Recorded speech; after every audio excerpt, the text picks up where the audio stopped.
പത്തനംതിട്ടയിൽ +2 വിദ്യാർത്ഥിക്ക് നേരെ ക്രൂരമർദ്ദനമെന്ന് പരാതി. സഹപാഠിക്കൊപ്പം പത്തനംതിട്ട പ്രൈവറ്റ് സ്റ്റാൻഡിൽ നിൽക്കുമ്പോഴായിരുന്നു മർദ്ദനമേറ്റത്. സ്കൂളിൽ പോകാൻ വേണ്ടി ബസ്സിൽ കയറിയപ്പോൾ ഞാനും എൻ്റെ ഒരു സുഹൃത്തും ഉണ്ടായിരുന്നു. അപ്പോൾ എന്നെ വന്നിട്ട് ഇതുപോലെ എന്നെ ആ സുഹൃത്തിനെ വന്ന് ക്രൂരമായി മർദ്ദിച്ചിട്ട് പോയി. കാര്യം എന്തെന്ന് അറിയത്തില്ല. കാര്യം എന്താണെന്ന് പറഞ്ഞില്ല. ഇല്ല.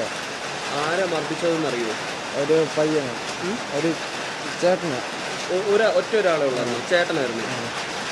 അയാളുടെ കൂടെ ആളുണ്ടായിരുന്നു. കൂടെ ആളുണ്ടായിരുന്നു. എത്ര പേരുണ്ടായിരുന്നു? 3-4 പേരുണ്ടായിരുന്നു. അവരെ ക്രൂരമായി മർദ്ദിക്കുവായിരുന്നു. എന്തോ ചെയ്ത്, എന്തോ അടിച്ചോ? ആദ്യം വന്ന് തലയ്ക്ക് 5-6 അടി അടിച്ചു. അത് കഴിഞ്ഞിട്ട് ബസ്സിൽ തൂങ്ങി വന്ന് എന്നെ ചവിട്ടി. പിന്നെ ആ കൂടെയുള്ള ആളിനെ അടിച്ചു, തള്ളക്കിട്ട് അടിച്ചു. കൂടെ ഉണ്ടായിരുന്ന സുഹൃത്തിനെ അടിച്ചു. പെൺകുട്ടിയെ അടിച്ചിട്ടുണ്ട്. അടിച്ചിട്ടുണ്ട്. ബസ്സിലിട്ടായിരുന്നു മർദ്ദനം. ബസ്സിലിട്ട്. ആളുകൾ പറയുന്നത് കേട്ടോ, ബസ്സിലിട്ട് പുറത്തൊക്കെ ചവിട്ടുന്നത് ശരിയാണോ? ശരിയാണ്. വിവരങ്ങളുമായി പത്തനംതിട്ടയിൽ നിന്ന് ചേരുന്നത് ശ്രീജിത്ത് ശ്രീകുമാരനാണ്. ശ്രീജിത്ത്, ഈ സിനിമാ സ്റ്റൈലിലുള്ള ഒരു ആക്രമണമെന്നാണ് നമുക്ക് ഈ കുട്ടി പറയുന്നതിൽ നിന്ന് മനസ്സിലാക്കുന്നത്. എന്തിനാണ് ഈ മർദ്ദനമെന്ന് കുട്ടിക്ക് മനസ്സിലായില്ല എന്നും പറയുന്നു. എന്തായിരുന്നു ശരിക്കും പ്രകോപന കാരണം? മറ്റു വിവരങ്ങൾ. ക്രിസ്റ്റീന, രാവിലെ 9 മണിയോടുകൂടിയായിരുന്നു ഈ സംഭവം നടന്നത്. പത്തനംതിട്ട പ്രൈവറ്റ് ബസ് സ്റ്റാൻഡിൽ പെൺകുട്ടിക്കൊപ്പം, ഒരു പെൺകുട്ടിയായിരുന്നു സഹപാഠി, ആ പെൺകുട്ടിക്കൊപ്പം സംസാരിച്ച് നിൽക്കുകയായിരുന്നു ഈ ചെറുപ്പക്കാരൻ, ഈ +2 വിദ്യാർത്ഥി.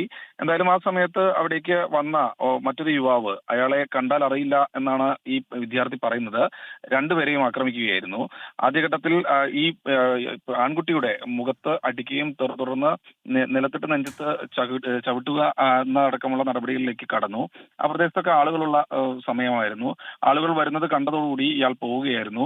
എന്നാലും ആദ്യഘട്ടത്തിൽ പരാതി നൽകാൻ തയ്യാറായില്ല. പെൺകുട്ടി വീട്ടിലേക്ക് പോയി. അതിനുശേഷമാണ് പിന്നീട് ആൺകുട്ടിയുടെ വീട്ടുകാർ കുട്ടിയെ പെട്ടെന്ന് തന്നെ ആശുപത്രിയിലേക്ക് കൊണ്ടുവന്നത്. അങ്ങനെ ഇപ്പോൾ പത്തനംതിട്ട ജനറൽ ആശുപത്രിയിൽ ചികിത്സയിലാണ് ഉള്ളത്. നെഞ്ചിനും അതുപോലെ തന്നെ മുഖത്തുമൊക്കെ കാര്യമായ പരിക്ക് ഈ ആൺകുട്ടിക്കുണ്ട്.